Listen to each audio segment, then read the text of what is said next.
I finally got accepted by a publishing company, Four Seasons Publishers, and that is in Florida. They're closed now, but my first two books are with them. And it was a small publishing company, so I had to do a lot of the PR myself, and I hired a company to help me. And I had a blast. I'm telling you, it was so much fun doing book signings. I got on a couple of TV stations, but radio was really a lot of fun. I got to meet a lot of nurses. I worked at Sancta Maria Hospital for a while in the late 70s, and nurses I hadn't seen in years came. So it was really, really quite an experience. And it was going pretty well. I mean, I had a target audience. I had healthcare people, I had nurses. And then in that summer of 2001, it kind of slowed down. And it was going to pick up again, I said to myself. In September, I'll get back out there. But then 9/11 happened. And the world stopped, really. I mean, the only book you could read was about bin Laden or the Afghanistan or something like that. So I said, this would be the time, the opportunity to write another book. I really was ready to write something else, but I didn't know what. I felt like I still wanted to be medically focused a little bit. And right before I left Leahy, hepatitis C was starting to become well known, or getting to get known. And I remembered my girlfriend, Meg, fictitious name, and her husband, Jimmy. And I had gone to school with Meg in between going back and getting my RN, from my LPN to my RN at a community college. And Meg was a lot of fun. She was from a family very much like mine growing up, and her husband was very much like my husband. But they had this tumultuous relationship. They were always up and down and fighting and then back together, and they truly loved each other. And Jimmy had used drugs, and they split up for a while. Years later, he got hepatitis C, and he had a liver transplant. So I thought about that, and I said, you know what, I might ask them if I can write about them, write a love story, and based on, loosely on their life. So they gave me permission with the knowledge that I would not pass this on, that I would never let them be known, and to this day that hasn't happened. They live in Florida. So I started to write the outline, and at the time my husband and I went on a trip to San Diego to see his sister. And while we were there, he had this pain in his neck, and it wouldn't go away when he exercised. So when we get home, I told him he had to have it looked at, but like a true man, he wouldn't go to the doctors. So I had to force him, and he finally went. And they couldn't find anything wrong with his neck, but what they did find out is he had hepatitis C as well. They did a blood test, and he had hepatitis C. So it's so weird. I'm writing this book, and it's going to be based on that, and my husband has it. So we talked about it, and fortunately, his disease hadn't progressed like Jimmy in the book, and he was being treated, and he said, no, go ahead and write it, just it's fine. So I really kind of lived this book because I made it about 4 people, 2 couples, our lives all intertwined. And so it is a love story, but it is based a little bit on the hepatitis C virus. And for those of you who do not know what the hepatitis C virus is, it's a virus. It attacks the liver and the bloodstream, and you don't know you have it. Time magazine in 2003 said it's a silent killer because it slowly creeps into the bloodstream and the liver, and you get cirrhosis, fibrosis, and liver cancer. And it's preventable. But 60% of the people who have it are drug addicts. The other 40% are those that have had blood transfusions prior to 1992, and tattoos, anything blood to blood.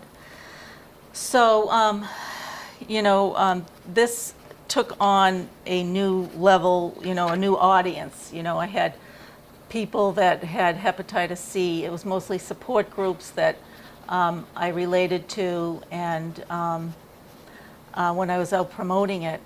And a lot of it went to, the Liver Foundation. Some of the proceeds of this did. But writing it really was hard writing about this issue because I was kind of watching my husband, what he was going through. And the disease, he didn't even know he had it. I mean, he wasn't sick at all, but he developed, really side effects from the medication. And in the book, Jimmy, who's the main character, his wife's really mad at him because he got this disease because he did drugs. So it just goes to show you what a chronic illness does to a family. It doesn't have to be just this disease. It can be cancer or diabetes or anything. And, there's anger, there's bitterness, you get on each other's nerves, and a feeling of hopelessness, then acceptance of the disease, and you move on. In the book, one of the characters, Mario, who was one of the younger kids, he started to act out. He was embarrassed. He was a teenager, and he said to his mother, "What do you expect from me? I'm so embarrassed. My friends come in and they see Dad swollen and yellow, and they know he's sick because he did drugs, and I see his doctor's appointments posted to the refrigerator. It's embarrassing." So they had a lot of things they had to work through, as every family does with a chronic illness. So it is a love story, and focuses on the hepatitis C virus. So who is Joe Gallucci? So I'll give that a little bit away. Joe Gallucci is the name that Jimmy gave himself, his alter ego, when he did drugs. And loving Joe Gallucci is because Meg loved him unconditionally. She loved him no matter what. So that's the title. And I'm just going to read a little portion. This is where Jimmy thinks he's going to die. He really wants to plan his wake and do this. So the beginning of December was the first snowfall, and Jimmy was now totally homebound, wheelchair-bound, only going out for doctor's appointments and an occasional dinner with Meg. He knew he was dying. No livers available. This would be his last Christmas, if he made it to Christmas 3 weeks away. Meg was decorating the tree, acting normal, as if it were just another day. But they both knew that if a liver didn't become available soon, he would die. "Let's talk about my death, Meggie." She was hanging tinsel and tying red bows on the tree. "No, Jimmy, I'm not going there." "We have to, Meg. I'm dying. I want things said at my church service, my wake and funeral. I want someone to sing Amazing Grace at the top of their lungs at my church service. Come on, Maggie, support me here. I am really dying." Jimmy's hair was thin but shoulder length. His face was still so handsome amidst the swelling and jaundice. Meg put down the tinsel and bows and put her head in Jimmy's lap. The tears came, not uncontrollable tears, but sensible tears, as Meg put it, tears of necessity. They helped her face what she knew was inevitable. "I can't let you die, Jimmy. I've never loved anyone so much in my life. I don't know if I can go on if you're not here. I loved you 30 years ago when I set eyes on you, and I love you even more now. How am I ever to get over this?"